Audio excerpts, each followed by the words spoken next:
Everyone, welcome to my YouTube channel. ఈరోజు ధనియాల పొడి వర్షాకాలంలో చాలా బాగుంటుంది వేడివేడిగా తినడానికి. దానికి కావాల్సిన ఇంగ్రీడియంట్స్ ఎండుమిర్చి, కరివేపాకు, శనగపప్పు, ధనియాలు, మినప్పప్పు, జీలకర్ర, చింతపండు. ఒక ప్యాన్ తీసుకొని దానిలో ఫస్ట్ ధనియాలు వేసుకోండి. ఒక్కొక్క టైం లైన్లో ఫ్రై అవుతాయి కాబట్టి సెపరేట్గా ఫ్రై చేసుకోవాలి. ధనియాలు ఫ్రై అయిపోయిన తర్వాత అది తీసి మిక్సీలో వేసుకోండి. తర్వాత మినప్పప్పు, శనగపప్పు వేసుకొని ఇవి కూడా ఒక 3 to 4 minutes just dry fry చేసుకోండి. తర్వాత కొంచెం జీలకర్ర యాడ్ చేసుకోండి.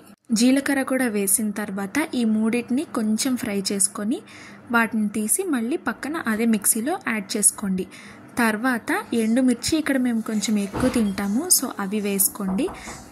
వెల్లుల్లిపాయలు, కరివేపాకు ఇవి కూడా కొంచెం ఎక్కువ వేసుకోండి. ఇవి వేసుకొని ఫ్రై చేసుకోండి. తర్వాత మనం తీసుకున్న పప్పులు ఫ్రై చేసుకున్నవన్నీ మిక్సీ జార్లో వేసుకోండి. తర్వాత టేస్ట్కి తగినట్టు కొంచెం సాల్ట్, నిమ్మకాయ సైజు చిన్నదంతా చింతపండు వేసుకొని దాన్నంతా మిక్సీ పట్టుకోండి. ఇదిగో ఈ విధంగా వస్తుందన్నమాట. తర్వాత మనం అదే ప్యాన్లో 2 tablespoons ఆఫ్ నెయ్యి యాడ్ చేసుకోండి. కమ్మగా చాలా బాగుంటుంది కదా, పప్పులోకి పొడిలోకి చాలా బాగుంటుంది. దాని తర్వాత 1 tablespoon ఆఫ్ ఆయిల్ యాడ్ చేసుకోండి. ఇది కొంచెం హీట్ అయిన తర్వాత మనం చేసి పెట్టుకున్న మిక్సీ పౌడర్ ఉంది కదా, అది దీనిలో వేసేసుకోండి పొడిని.